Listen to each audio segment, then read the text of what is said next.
Meu nome é Leonardo Gabriel, sou professor de Física do Cefet, coordenador do projeto Terça Astronômica.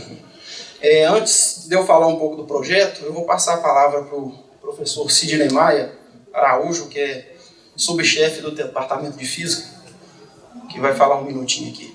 Pessoal, boa noite, tudo jóia? É só um protocolo departamental que a gente tem que fazer, que o grupo JEDI está vinculado ao Departamento de Física, né? E o projeto Terça Astronômica ele faz parte do projeto de extensão JEDI, que trabalha com ensino e divulgação de astronomia. Então a gente vai ter vários projetos ao longo do ano, e esses projetos principalmente para os alunos de graduação, eles vão ter uma certa utilidade por causa da carga horária, que vai ser exigida uma carga horária para extensão.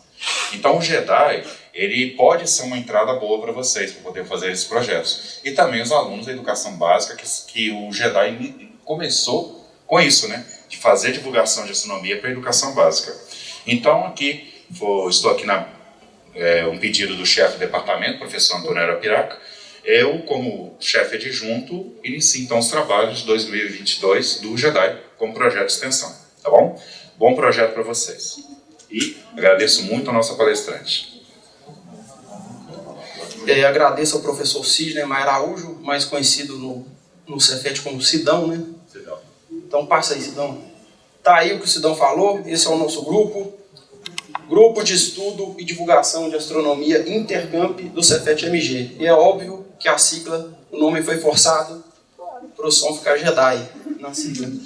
Convido a vocês a seguir a gente, a nossa página eletrônica. A gente também está invadindo aqui as outras redes sociais, JEDI Cefet, vocês vão achar a gente no YouTube, Facebook, Instagram, Twitter, podcast. Está meio aleatório, mas estamos lá. O projeto Terça Astronômica, ele acontece desde 2016 e ele oferece uma agenda mensal de eventos, tanto para o público interno do Cefet quanto para o público externo. E o objetivo principal desse projeto é trazer temas relevantes ligados à astronomia, mostrando um pouco do processo da pesquisa, de como que o conhecimento científico ele é desenvolvido. E também despertar o interesse pela ciência, principalmente com a parte da observação astronômica que acontece em seguida. Queria agradecer aqui a realização desse evento, a diretoria do campus Nova Gameleira, pelo apoio, a diretoria de extensão, a SECOM, pelo apoio na divulgação, ao CEGER, que é a coordenação de serviços gerais do campus, e especialmente as equipes de manutenção, vigilância e limpeza, que seguram o piano para a gente aí, e hoje na observação fizeram um trabalho legal para a gente lá com a iluminação. Agora então, já passando para o evento de hoje, né? O evento de hoje é o Clima está Esquentando, os relatórios do IPCC e a percepção dos brasileiros sobre as mudanças climáticas. A nossa palestrante de hoje é a Marina Tomás Teixeira Carvalho. Um breve resumo aqui, ultra resumido da trajetória dela.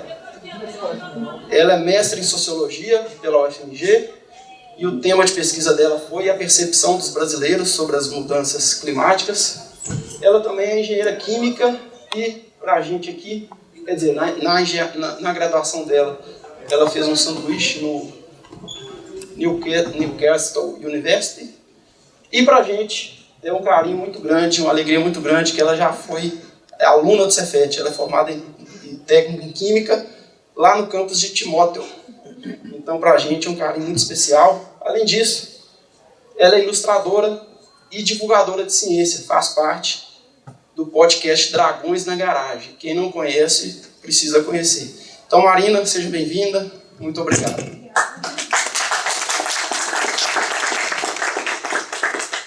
Oi, gente. Boa noite. Um prazer estar aqui. Eu já começo. O Léo me apresentou. Eu sou engenheira química, eu sou mestre em Sociologia, eu estudei a percepção das mudanças climáticas. Eu faço parte desse podcast, o Dragões de Garagem, que é também um projeto de divulgação científica. Mas aqui hoje eu estou muito feliz que eu estou como ex-aluna do Cefet. Eu tenho uma fotinha minha ali de como também estudei, eu estudei no campus que o Léo dava aula, eu vi não era o texto astronômico ainda, mas eu vi o projeto nascer, que foi quando vocês ganharam os primeiros telescópios. E Astronomia do Vale do Aço que teve, coloquei até aqui, recentemente eu estava no Twitter contando coisas que a gente aprontou no Cefet de Timóteo. E eu vou hoje apresentar um pouco, tanto sobre o relatório do PCC, que o Léo pediu para eu poder falar, mas também da minha pesquisa, que ela fala sobre a percepção das mudanças climáticas no Brasil, mas depois a gente vai abrir um tempo para perguntas, se vocês quiserem falar dos dois temas, ou também até sobre o Cefet e tudo mais, eu estou aqui aberta para poder contar um pouco. Então, a gente está num cenário que é de emergência climática, já é consenso científico de que as mudanças climáticas elas vão impactar muito o mundo através de eventos climáticos extremos, surgimento de novas doenças, migrações forçadas, entre diversos outros efeitos que são causados sobre mudanças climáticas. É uma das maiores emergências que a gente tem atualmente. E, diante desse cenário, uma das coisas que foi feita é que existe um painel de cientistas que é o IPCC, que é o Intergovernmental Panel on Climate Change. Mas o que é isso? O que é esse painel assim? E aí, explicando melhor, eu gosto da definição da Adriana Lippe, que é outra divulgadora, que até coloquei aqui o blog dela, que está, que ele é um megazord de cientistas. Ele, na verdade, você junta diversos cientistas para criar grandes relatórios com mais de 3.000 páginas, com grupos de trabalho diferentes, com 800 cientistas por cada um. E ele não produz ciência nova. Ele, na verdade, ele é focado para compilar tudo o que é produzido de ciência em grandes relatórios e dizer o consenso científico ele está concordando mais ou menos nisso daqui. Porque a ciência, para começar, ela não é constituída de um paper só, de um trabalho só. Ela é, na verdade, diversos cientistas produzindo trabalhos em contextos diferentes, em condições diferentes, e isso é muito utilizado para poder criar uma ideia de polêmica na ciência, como se a ciência não concordasse, quando, na verdade, quando se faz esse compilado, mostra que, na verdade, existem coisas que não são apontadas por um cientista em um lugar, mas sim que já são consenso da comunidade científica. Então, esse trabalho é um trabalho muito grande, não remunerado, que é feito por diversos cientistas de várias áreas, para poder juntar e mostrar, olha, até aqui a gente tem muita certeza do que está acontecendo. E um contexto que acaba sendo necessário, que faz com que os cientistas se juntem para poder produzir esses relatórios, é o contexto de desinformação que tem relacionado às mudanças climáticas. Eu trouxe aqui assim, a capa do Merchants of Doubt, que é Os Mercadores da Dúvida, não sei se vocês conhecem. É um livro muito famoso da Naomi Oreskes, que ela mostra como foram feitas campanhas de desinformação nos Estados Unidos para produzir dúvidas sobre as mudanças climáticas, justamente criando essa ideia de que a ciência ainda era controversa sobre o tema, e também um histórico também de como que foram essas campanhas, porque principalmente nos Estados Unidos, mas isso acabou acontecendo em várias partes do mundo, houve esforços da indústria do petróleo para realmente criar uma dúvida na ciência. Porque, como eu falei, a ciência é produzida em múltiplos lugares, por múltiplos cientistas, em alguns pontos eles têm discordâncias e incertezas, e a ideia foi criada por esses grandes lobbies e campanhas de desinformação, foi trazer uma ideia de que não existia uma certeza sobre a ciência do clima. O que, na verdade, é algo realmente malicioso, porque toda a ciência ela tem um grau de incerteza. E a ciência do clima ela tem, na verdade, uma quantidade de evidências muito maior do que, por exemplo, outras ciências que a gente esteja tratando. Por exemplo, hoje em dia a gente tem que tomar decisões sobre a Covid-19 diante de um ambiente de incerteza muito maior do que, por exemplo, a ciência do clima que está sendo desenvolvida faz anos. Então, criar a ideia de que existe dúvida, de que os cientistas não estão concordando entre si, é uma forma de paralisar as ações que foi muito feita. Então, esse relatório do IPCC, ele vem também para poder compilar. A ciência, a gente juntou tudo que foi feito nos últimos anos, e isso aqui a gente tem certeza, isso aqui todos os cientistas estão concordando. Então, não dá para dizer que não existe essas informações. Então, O IPCC ele é composto, na verdade, por 3 grupos de trabalho. A gente fala muito do grupo 1, que é a da base física, que é para dizer como que está acontecendo as mudanças climáticas, quais são as bases físicas, quais são os efeitos. E esse é um relatório que é um dos mais falados e que é, por exemplo, que tem o Paulo Artacho, que é da USP, eu acho, que ele é do Brasil, é um dos cientistas que participa desse painel, mas a gente também tem 2 outros grupos que são muito grandes, que são o de impactos, adaptação e vulnerabilidade, e o último que é de mitigação. Então, é meio que um fala o que está acontecendo, o segundo fala o que isso vai causar, e o terceiro fala como é que a gente pode tentar parar um pouco esse efeito. E eu falo o IPCC, o RC, que é o Sixth Assessment, que ele é o 6º relatório, porque não é a primeira vez que eles lançam esses relatórios. Eles normalmente são períodos de 6, 7 anos que esses cientistas se juntam e produzem os relatórios, e esse já é o 6º, que foi recentemente, em 2021, no final de 2021 saiu a base física, no 2022, no começo, saiu a segunda parte, e agora recentemente saiu também a 3ª parte, que é de mitigação. Então, como eu falei, a primeira parte, que ela é a base física do fenômeno, foi um dos que foram mais noticiados. Eu não sei se vocês viram, mas teve muita notícia, por exemplo, falando os cientistas são inequívocos que a mudança climática está acontecendo. Ela não tem precedentes e vai ter uma alta de 1,5 a 2 graus Celsius, podendo ser muito mais. Se você entrar no site do IPCC, dá para ver, inclusive, algumas formas interativas que você consegue ver as estimativas que existem, dependendo de cada cenário. Mas é um relatório que, com as evidências surgindo e eles conseguiram compilar ao longo dos anos, hoje eles conseguem afirmar com muito mais certeza de que está acontecendo as mudanças climáticas. Isso é inequívoco, e ela tem causa humana. Isso, com certeza, já foi definido. Mas, e essa mudança de como foi falado, aqui tem um compilado que eu peguei de como que foi mudando a forma como eles foram falando. Então, eles começam falando que as atividades humanas estão aumentando a concentração de gases de efeito estufa, o que poderia resultar num maior aquecimento. E isso foi alterando ao longo dos anos, ao ponto que agora já se fala, é inequívoco, a gente está alterando o clima da Terra e que precisa ser feito algo e que já aumentou e vai aumentar mais essa temperatura. E o segundo grupo de trabalho é que vai falar de risco, de vulnerabilidade, adaptação e resiliência, que é o quanto que as mudanças climáticas estão afetando as pessoas e o quanto as pessoas estão adaptadas, e a resiliência dado que uma vez elas foram afetadas, o quanto elas conseguem se recuperar depois desse evento. Não é exatamente, pode passar, do IPCC, mas não deu para ver muito bem. Eu indico muito esse vídeo do GIS, do México, que é sobre o que é vulnerabilidade e como a gente se adapta. Que ele vai falar que, assim, que você tem diversos aspectos, por exemplo, exposição. Na primeira imagem, ele vai mostrar que, assim, algumas pessoas elas vão estar mais expostas. Uma pessoa que vive mais na costa, ela, por exemplo, tem mais exposição a você ter uma enchente, enquanto alguém que vive no morro, ele pode estar exposto se ele estiver num lugar onde tem chance de deslizamento.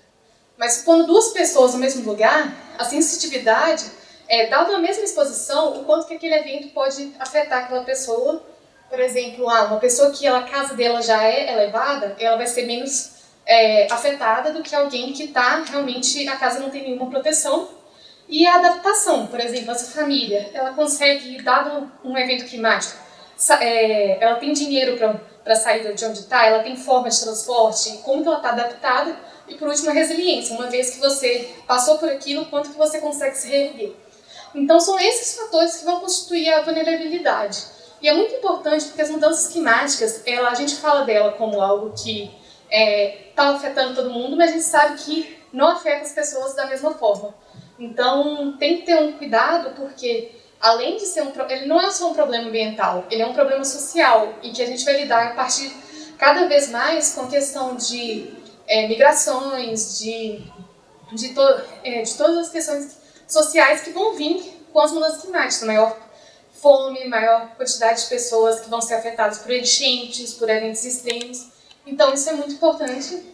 E por último, o último trabalho que saiu é sobre a mitigação das mudanças climáticas.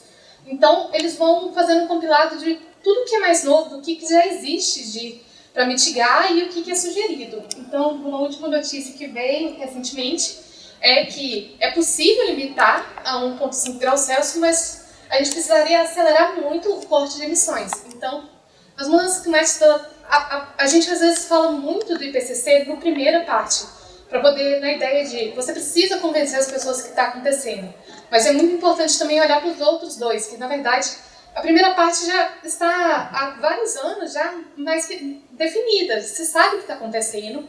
Então, para os físicos, ainda é importante ter esses relatórios para ver o que mais de novo está sendo compilado, mas o maior problema que está sendo discutido são principalmente hoje em dia nos últimos 2 relatórios.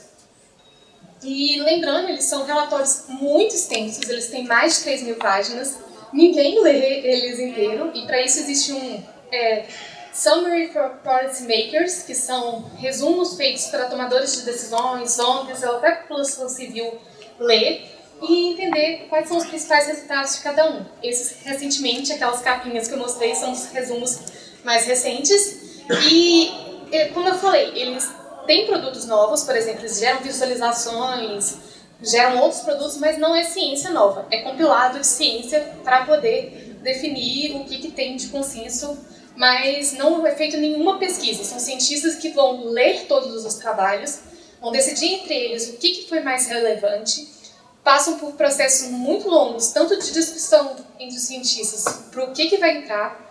Depois, quando cria esse relatório executivo, é mostrado para vários grupos de interesses, como ONGs, governos, que vão decidir sobre a linguagem de como está sendo feita, se eles concordam com aquilo, porque existe muita discussão, vai ter muito lobby para poder mudar as palavras de como está sendo feito, então existe bastante discussão até que é apresentado. Existem processos de comunicação, o IPCC ele tem um grupo responsável só pela comunicação e, como eu falei, é um processo longo, assim, esse AR6 que saiu, são processos de 6, 7 anos para você sair cada um dos relatórios. Só o grupo de trabalho 1 tem 800 cientistas e é completamente não remunerado.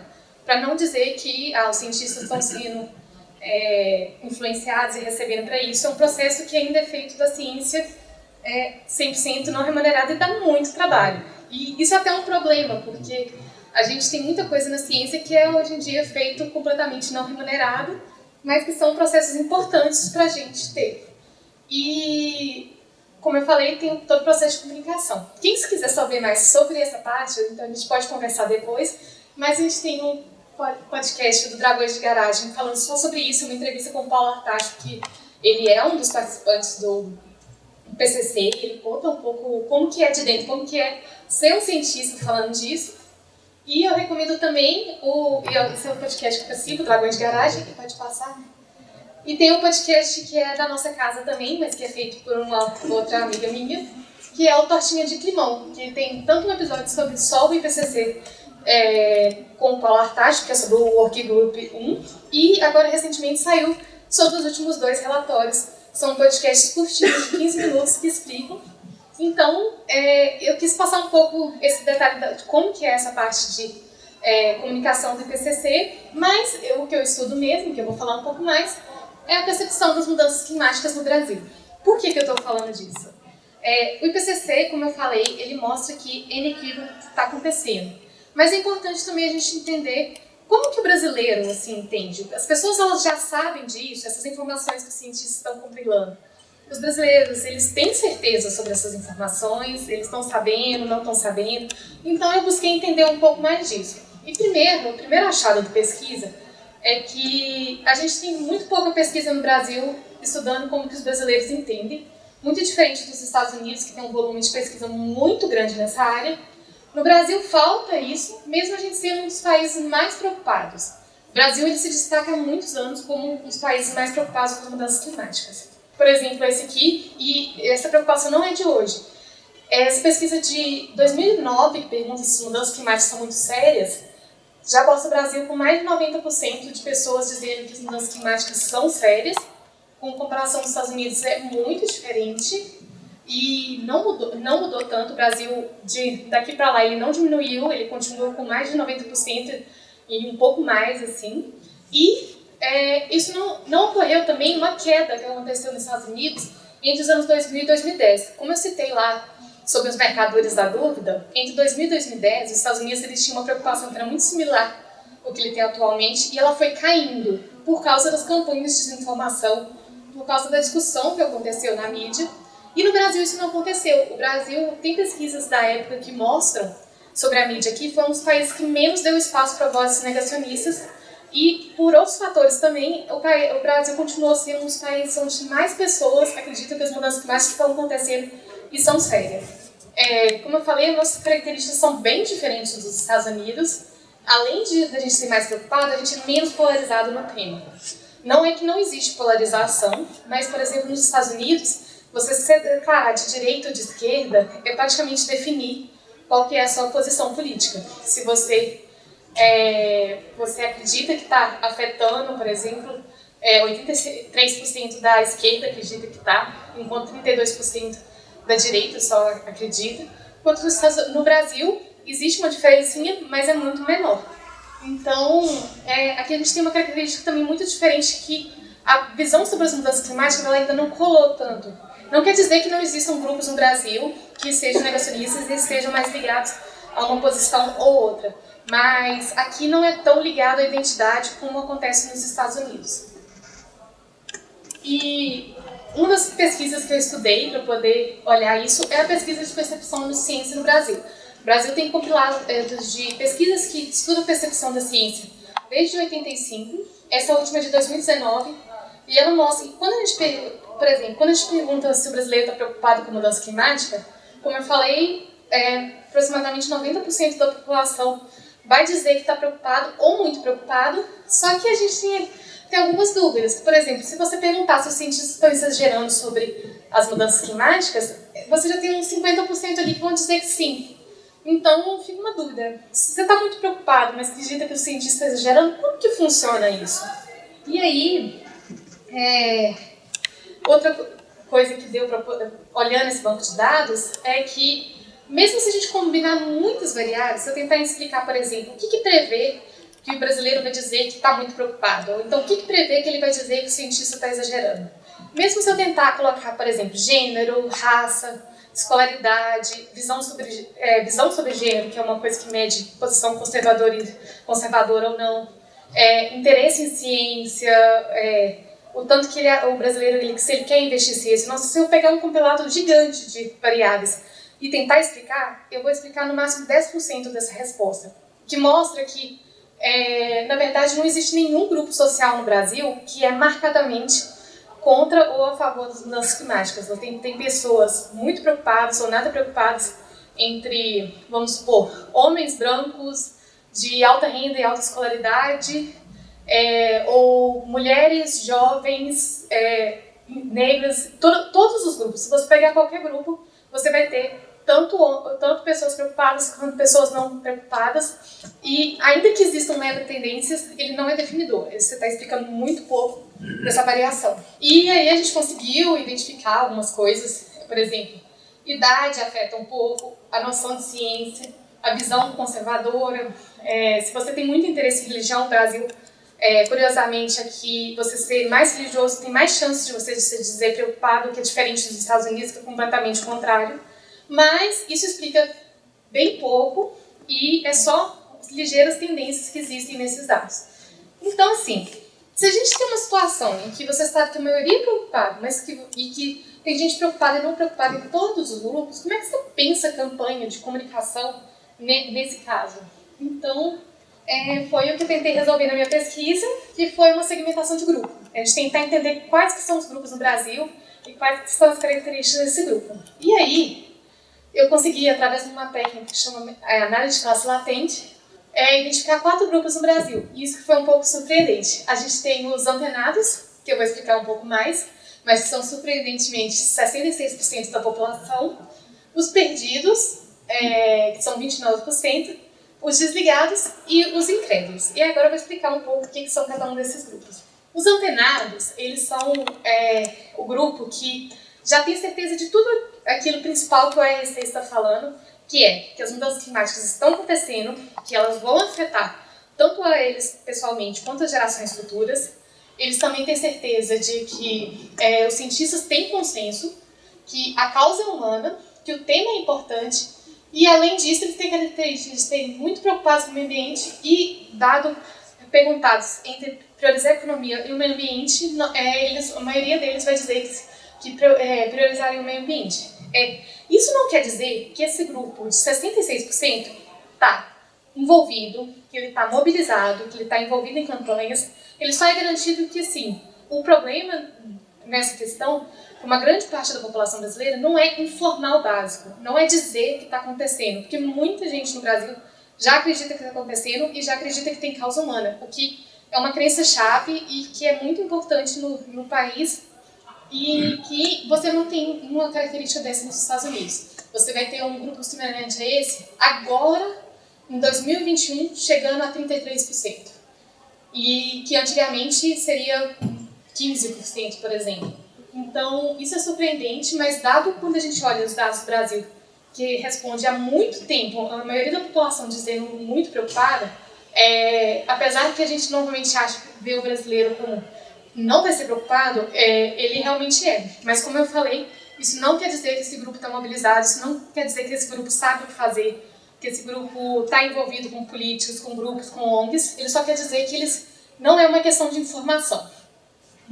E para esse grupo é importante para comunicar, você usar esse grupo como um multiplicador de informação, porque um problema das mudanças climáticas é o silêncio climático. A gente não fala do tema, a gente acredita que as outras pessoas em volta não acreditam no tema, então a gente não comenta, e muitas vezes a comunicação ela vai ser mais efetiva, não diretamente uma divulgação científica que vai vir uma pessoa. Por exemplo, quando eu estou falando do Dragões de Garagem, que é um podcast de 1 hora sobre ciência, eu sei que, ainda que eu busque atingir outros públicos, ele vai atingir um nicho muito específico de pessoas muito interessadas em ciência.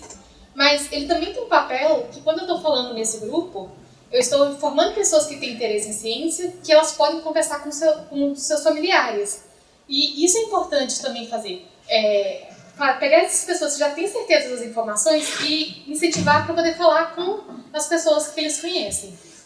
E também focar em apresentações, porque se a gente sabe que uma grande parte da população brasileira já entende o fenômeno, a gente não pode parar só na ideia assim, eu preciso convencer as pessoas que as mudanças climáticas estão acontecendo. A maioria das pessoas sabem, só que tá parando assim, mas e daí? Eu faço o que com essa informação? E é um público que pode ter campanhas mais complexas e direcionadas. Os perdidos, eles são parecidos, eles são um grupo que acredita também que está acontecendo e acredita que vai afetar a eles mesmos e as gerações futuras. Só que é um grupo que, nas outras questões, eles ainda têm bastante dúvida. E isso faz com que eles possam tanto ser cooptados por outros grupos, quanto também não terem tanta certeza da sua opinião e pode mudar facilmente. Tanto para ficar mais preocupado, quanto para menos preocupado. Porque, por exemplo, 52% desse grupo, ele não tem certeza sobre o consenso dos cientistas. Se os cientistas têm certeza que está acontecendo, se a causa é humana, não tem certeza se o tema é importante. Não necessariamente são grupos que se declaram preocupados com o meio ambiente. Então é um grupo que, ainda que acredita que está acontecendo e que vai afetar ele mesmo, não tem tanta certeza nas suas opiniões e principalmente no que a gente chama de crenças chaves, que é acreditar que a causa é humana e que os cientistas concordam, que são crenças que, uma vez que você acredita, dificilmente você vai ser cooptado por discursos que buscam criar dúvidas sobre as mudanças climáticas.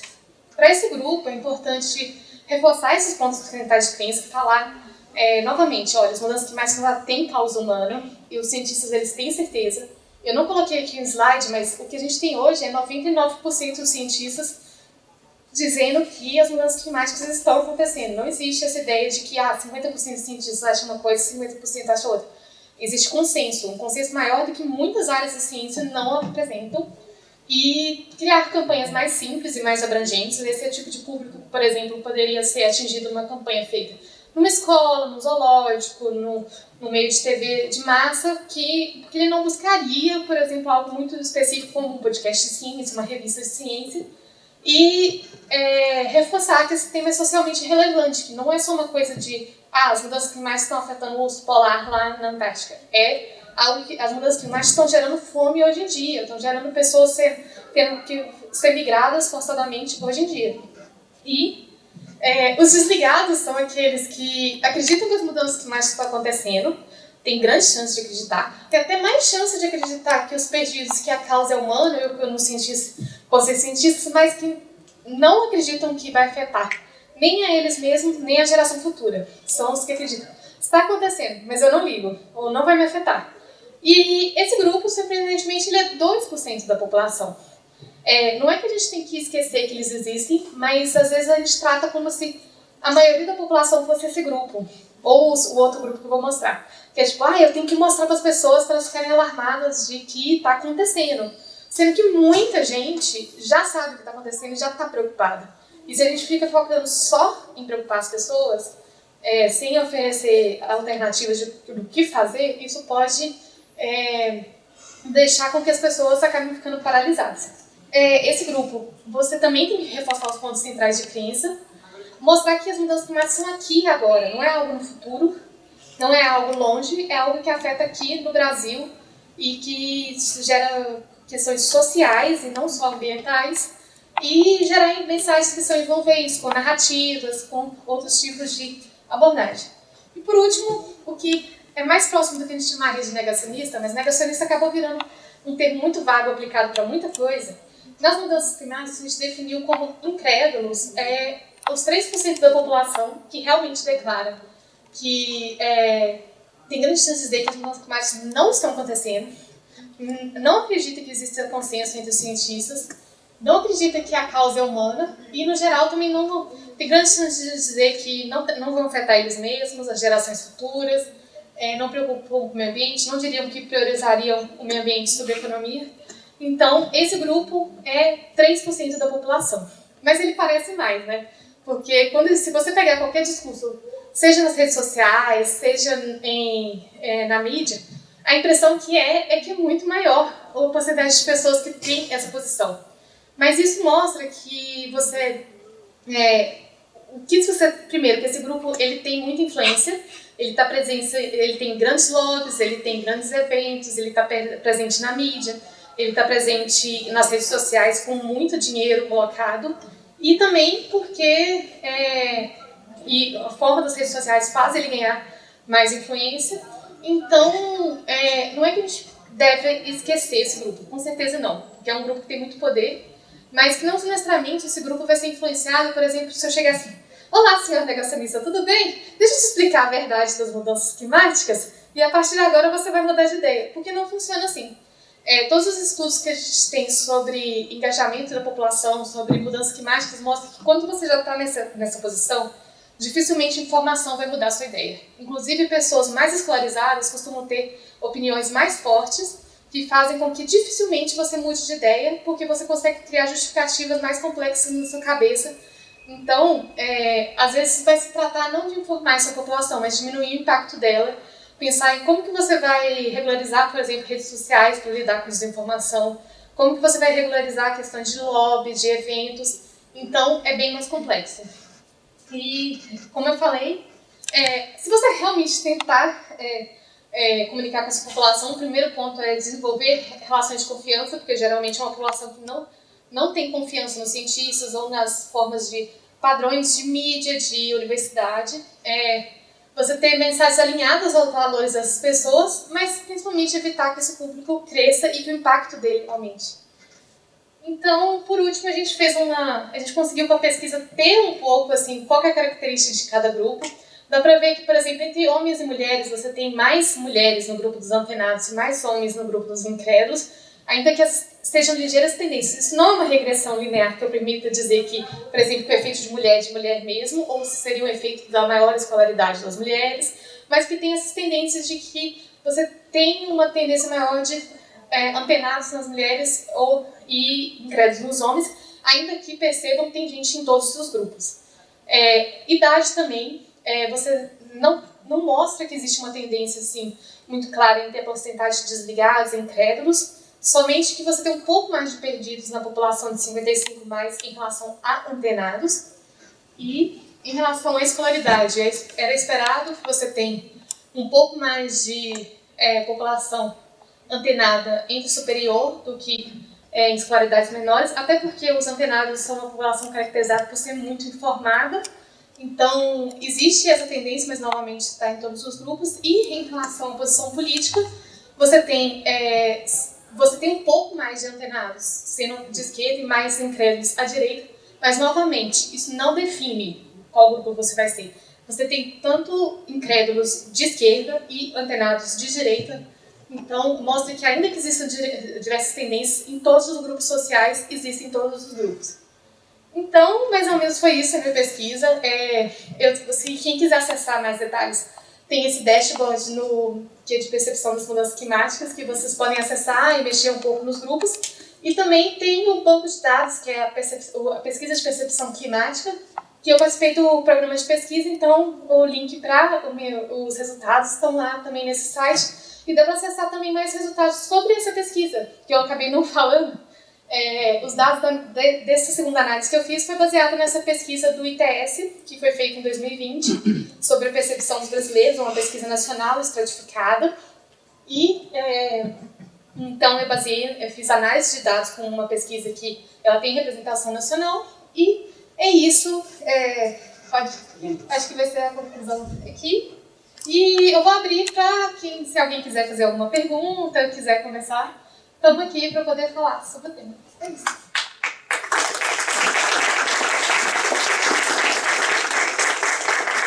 Bom, pessoal, a gente tem um tempinho aí, fiquem à vontade, não precisa ter vergonha, tá? Se alguém quiser colocar alguma questão. Eu queria passar uma imagem aqui, Marina. Pessoal, alguém tem alguma pergunta? Eu vou... Se ninguém tiver, eu tenho. Tem? Seria mais uma curiosidade mesmo, tendo visto até sua formação. Por exemplo, hoje a gente está vendo uma tendência de exploração espacial muito voltada para empresas privadas, né? E um tópico muito falado também com relação à colonização de outros planetas, né? Uma colonização extraterrestre. Qual é a sua opinião sobre isso, né? Sua perspectiva sobre esse avanço, e se isso talvez tenha algum paralelo com essas questões irreversíveis das mudanças climáticas? Por exemplo, uma tentativa talvez de fugir mesmo da bola que vai ficar pegando fogo aqui. Então, a minha formação, assim, na verdade, eu sou engenheira química e fui para sociologia. Assim. Existe muita discussão hoje nas mudanças climáticas de como que a gente vai lidar. Inclusive, um dos maiores debates vai ser porque você tem perspectivas tanto de que não tem como você tratar as mudanças climáticas sem você alterar a sociedade na forma como você vai ter que ter uma ideia de decrescimento social e também ideias completamente de solucionismo tecnológico. Eu não gosto muito da abordagem de que a gente precisa colonizar, porque eu acho que primeiro, na situação atual que a gente tem uma situação que, sim, a gente já aqueceu o planeta, mas a gente não está numa situação que ela é impossível de lidar. A gente precisa ter ações agora, a gente precisa de ações urgentes, e eu acho que a ideia de que você vai desistir completamente de resolver algo aqui no momento, que ainda é possível, ela não só, eu acho que ela distrai do tópico, como ela completamente está paralisando qualquer ação. A gente não está falando de uma situação de que acabou, game over, a gente não pode mudar mais o planeta. Não que a ciência não possa tentar descobrir, entender como que é a possibilidade, mas a gente tem um planeta atualmente que a vida na Terra existe e discutir como se, então vamos esquecer completamente e ir para outro, é paralisar a ideia de que existe, que você tem possibilidades hoje em dia. E além disso, o que a gente está falando socialmente de que pode ir para outro planeta quando a gente está discutindo hoje em dia de que não resolvemos problemas simples como populações estão precisando migrar hoje em dia e elas estão ficando sem casa. Se a gente não conseguiu resolver nenhum problema social de que as pessoas estão saindo da sua casa, passando fome, hoje, como é que a gente está falando de, no futuro, migrar todo mundo para outro planeta? Então, essa é a minha posição, mais ou menos. Assim. Não sei se eu respondi. Não. Eu vi que a minha resposta... Como os cientistas chegaram ao consenso de que, existe uma mudança climática, mas existem cientistas também que falam que não existem mudanças climáticas. Então, como eu falei, esse processo de criar um relatório foi até para poder deixar claro de que as mudanças climáticas estão acontecendo. O que a gente está falando, igual eu falei, é 99% de pesquisas que mostram que estão acontecendo, porque eles falam, a ciência ela é feita assim, ela é um produto coletivo. E ela é um produto coletivo revisado por pares.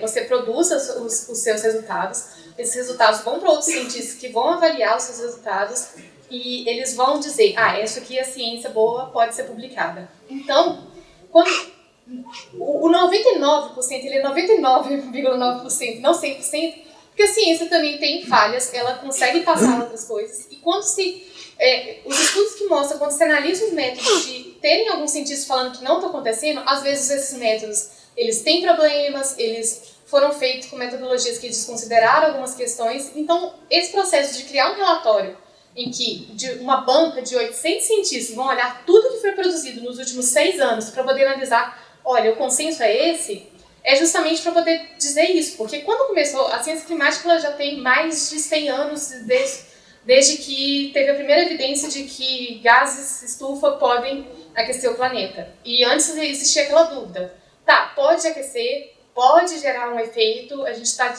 lidando com risco, só que era difícil, porque você está lidando com modelos climáticos, porque algumas coisas você tem que dizer que isso aqui pode estar gerando um efeito.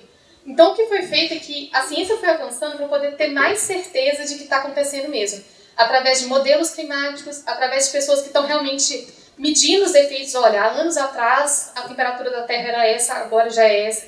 E atribuir que existe essa causa humana. Mas essa certeza, ela vem quando você junta esse compilado, porque, como eu falei, é coletivo, é produzido em muitos lugares e com isso você tem mais certeza de que é uma informação robusta. Não fui eu que fiz uma análise aqui na UFMG e aí a pessoa pode dizer, mas você pode ter errado, você pode ter feito um cálculo errado.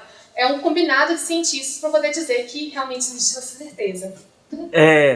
Pegando, né, a sua fala, que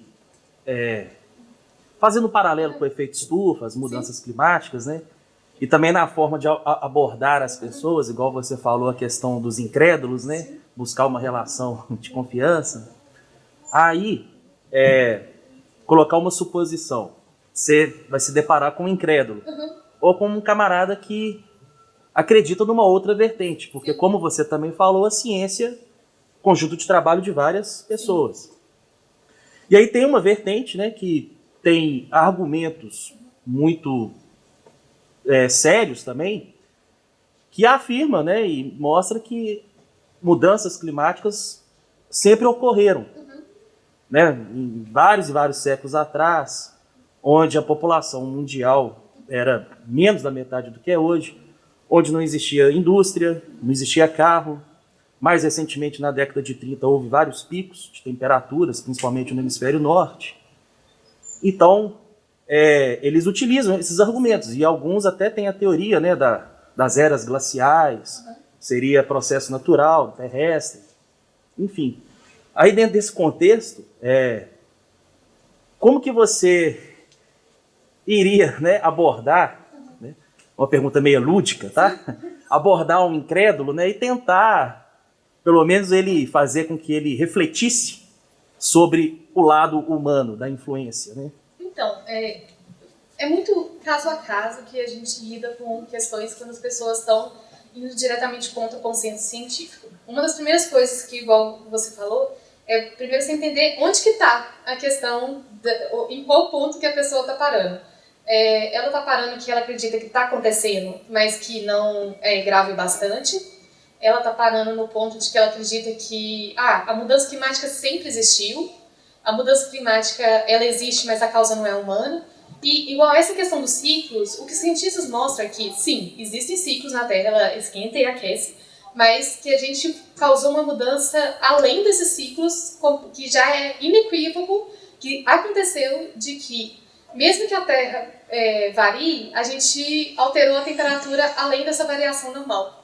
E uma das coisas que é falado muito, assim, que eu gosto de reforçar nas mudanças climáticas, é que se fala muito de que mas ficam falando que o mundo vai acabar porque o planeta está aquecendo. Não é o mundo que vai acabar, é a nossa vida como seres humanos, da forma como está, é a nossa qualidade de vida. O mundo não está nem aí para isso. Se ele aquecer 30 graus, ele vai continuar aí, não é isso. É a gente que depende do mundo estar mais ou menos agradável. Mas, no caso a caso, vale muito perguntar, entender em qual ponto que a pessoa está, entender de onde que ela está tirando as informações. Por exemplo, as pessoas que eu tive contato, por exemplo, com grupos locais, conversando, existe muito uma desconfiança de mídia, por exemplo. Quando fala assim, eu não tenho certeza do que está acontecendo, ou então eu me informo pelo fulaninho de tal que eu acho que ele questiona. Então, depende. Primeiro ver como está essa relação de confiança, em quem que ela confia.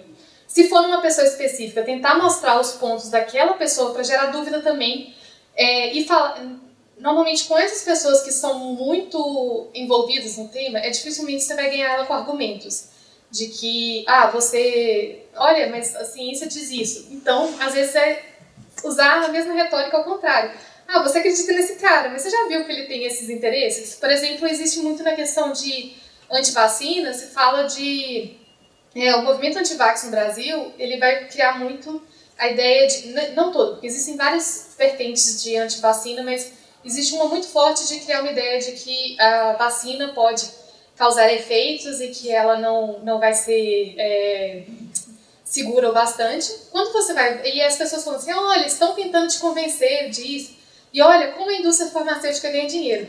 Aí você olha e fala assim, olha, essa pessoa que você está informando, você já percebeu que esse grupo aqui está tentando te vender terapia de ozônio?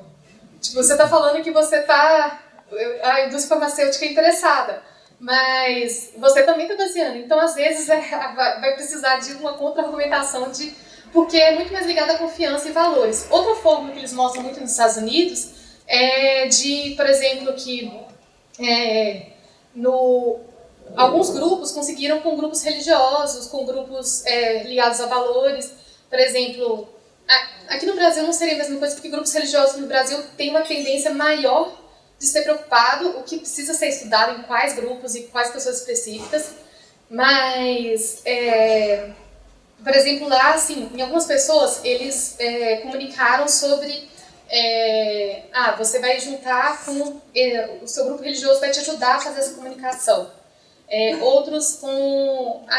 uma posição muito econômica. Então, para esse grupo específico, a gente vai falar quanto de dinheiro você vai perder se você não acreditar nas mudanças climáticas. Mas vai muito caso a caso, não tem como responder muito bem assim. Não sei se eu respondi essa pergunta, mas... Você comentou que os indivíduos são 3%, né? Os incrédulos. Incrédulos, desculpa. Na verdade, é uma modelagem que ela dá uma aproximação, mas ela é por volta disso na população brasileira.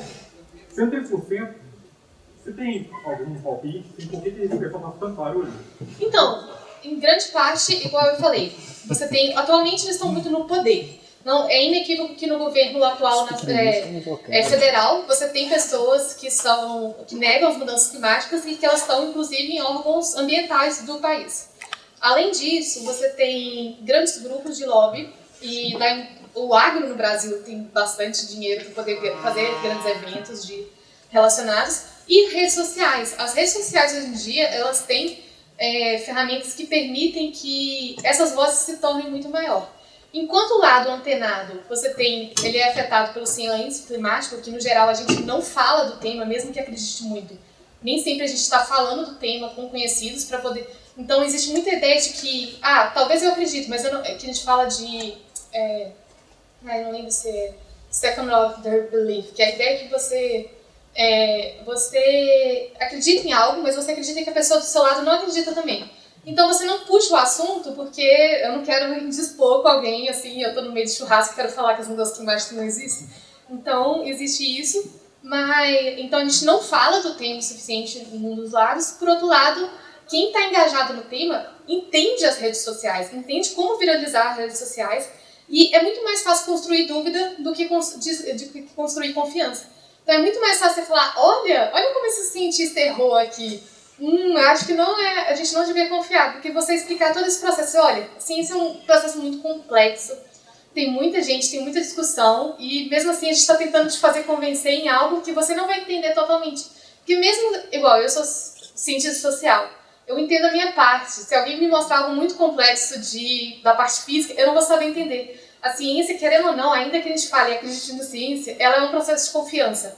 Ela é uma confiança social de que esse sistema está funcionando para poder definir. Então, é muito mais fácil você chegar nas redes sociais e criar a ideia de que não acredita do que não. Mas, igual, a gente dá um exemplo muito bom lá no Dragões, que é, por exemplo, não sei se você usa Twitter, mas quem usa Twitter sabe que coisas doidas ganham uma dimensão que não ganharia na vida real. Tava outro dia lá todo mundo xingando a menina porque o pai dela comprou 5 potes de sorvete pra ela. Isso é um tipo de discussão que, assim, às vezes seria um doido gritando na rua. Mas como é um doido gritando na rua, na rede social, ganha uma dimensão que a gente nem imagina. E aí, quando você vê, você tá prestando atenção no doido gritando na rua. Camilo? Você tem um parâmetro quantitativo das pessoas que foram entrevistadas na sua pesquisa? Como? Eu não entendi. Quantitativo de quantas pessoas foram entrevistadas? Então, eu trabalhei com 3 bancos de dados. Esses bancos de dados, eles são por volta de 2.400 a 2.600 pessoas no Brasil. Não é a população brasileira, mas quando a gente trata de pesquisas quantitativas no Brasil, 2.600 é uma amostra suficiente para você ter por volta de 2% de margem de erro, assim. Claro que quando eu acho 2% de população e tem 2% de margem de erro, fica um pouco complicado, mas porque esse é como a gente faz pesquisas nacionais. Você garante com esse tamanho de amostra que você vai ter uma representação de todas as regiões do Brasil e você vai poder comparar entre regiões. 2.600 é quando você... Acho que 2.200 você consegue ir juntando região norte com região centro-oeste e 2.600 você consegue as 5 regiões. Nesse ponto você vai conseguir comparar entre regiões, mas você não consegue fazer, por exemplo, vou comparar mulheres de uma região com mulheres de outras regiões, porque aí você já precisaria de uma amostra maior. Isso é feito com cálculos de amostragem para você garantir que nessa pesquisa você vai ter representação. E essa amostra é estratificada em gênero e escolaridade, se eu não me engano, e região, porque para você ter garantido que você tem... eu não fui lá e pesquisei, achei que eu peguei 2.600 pessoas, mas todas as 2.600 pessoas eram homens de alta escolaridade de São Paulo. Não, você tem que ter... Eles garantem que você pegou pessoas de todas as regiões. Eu não tenho representação de raça 100%, até porque é muito difícil no Brasil você conseguir ter uma pesquisa que tem representativo, porque indígenas, principalmente, é por volta de 1%. Então, você ter uma pesquisa que ela realmente garante que você vai ter uma representação de raça é bem difícil, mas que eu tenho dados para poder fazer... Eu não vou conseguir fazer inferência sobre raça, mas eu tenho uma ideia de que eu peguei uma amostra da população brasileira. Não foi eu não rodei um formulário com meus amigos. E aí é assim.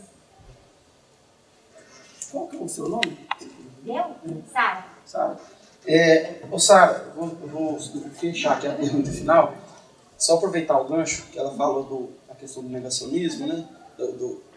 É o seguinte, Sara, nem tudo na ciência é um consenso, tá? Existem controvérsias na ciência, mas existem consensos.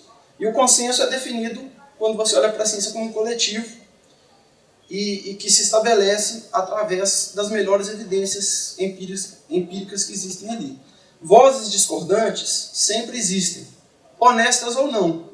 Então vão existir sempre, existirão cientistas, tanto desonestos que estão promovendo a dúvida, onde há um consenso por algum interesse, ou às vezes até não. Às vezes é uma voz discordante honesta, ele acredita naquilo, mas mesmo a existência de uma voz discordante honesta, isso não altera o consenso da comunidade científica. Então, se eu, como professor do Cefet, amanhã eu vir aqui e acreditar que a Terra é plana, mesmo que eu esteja falando isso honestamente, isso não muda o consenso da ciência de que a Terra não é plana, né? Então, o segredo é sempre olhar para o coletivo. Nunca olhe para um cientista isolado ou para um médico isolado falando numa rede social. Olhe sempre para as sociedades científicas.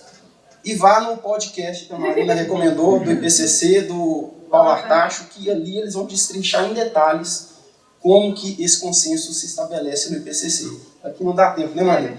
Olha lá, Marina, isso aqui foi uma oficina de mudanças climáticas que eu fiz, que eu falei da sua pesquisa.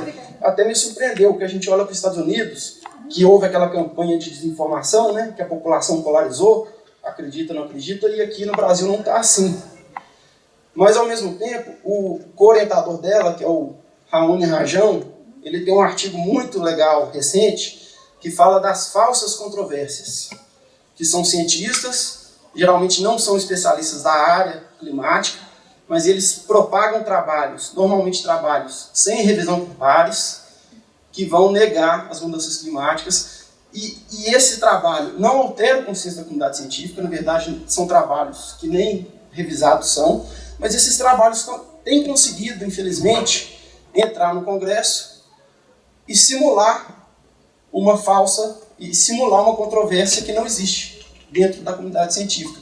E aí eu queria mostrar aqui, aí eu comentei da sua pesquisa, Marina, e recentemente aconteceu uma coisa que foi um balde de água fria, né? Eu acho que é uma imagem muito emblemática entre o que a Marina mostrou na pesquisa dela e o desafio que a gente tem pela frente. Então eu vou passar aqui, ó, para fechar essa imagem. Dia 9/3, eu não sei se vocês acompanharam, teve um ato pela terra, organizado pelo Caetano Veloso. E teve um grande show de frente para o Congresso, e tá aí as pessoas, vários artistas. E no mesmo dia, em tempo real, acontecendo um show com essa manifestação, o Congresso aprovou por 279 contra 180 a urgência da PL da mineração em terras indígenas. Então esse é o desafio que a gente tem pela frente. A população brasileira acredita nas mudanças climáticas, é importante, mas a gente não está conseguindo fazer isso se transformar concretamente nas decisões políticas, né? Então a gente está meio que fechando o horário aqui para... Eu acho que não tem resposta disso, né? Como resolver, né? Tem? Não, essa é a principal questão de mobilização. E mobilização, para a gente falar, é muito mais complexo, assim. Você está falando de envolver as pessoas com política e dar poder para as pessoas. E aí acaba entrando numa questão clássica de democracia, assim, como que você dá poder? Há pessoas que estão envolvidas em criar ONGs, criar organizações civis, assim, para poder mobilizar, mas é muito difícil você mudar quando o poder, tipo, se você está lidando com uma questão que você pode mobilizar a população e estar extremamente preocupado, mas sentir que não tem força para poder mudar decisões políticas. Só voltando no que você falou sobre consenso, eu acho que você deu um exemplo muito bom. Por exemplo, na pandemia mesmo, houve muita gente falando assim, eu sou médico, mas no meu consultório eu curei várias pessoas com cloroquina. Mas não é assim que faz ciência. Ciência não é um anedótico que você faz, e nem é só algumas pessoas que trouxeram algumas pesquisas que às vezes eram pré-prints, não eram pesquisas validadas por cientistas, e que consenso é quando a gente pega tudo e vê como que a população, como os cientistas no geral estão construindo aquele corpo de conhecimento. Então é muito fácil hoje o Brasil é um dos países que mais confia em ciência, então é muito fácil a gente usar a estética da ciência, tentar mostrar assim, mas olha aqui, esse artigo diz isso, então isso é científico.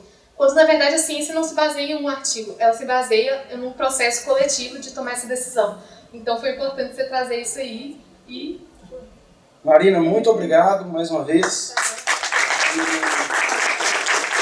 Quem não assinou a lista, gente, é importante assinar pelo protocolo do evento e também para ganhar o certificado que iremos enviar por e-mail. Eu convido a todos a gente ir até a área de observação astronômica. Eu vou projetar aqui na tela de novo como é que chega lá.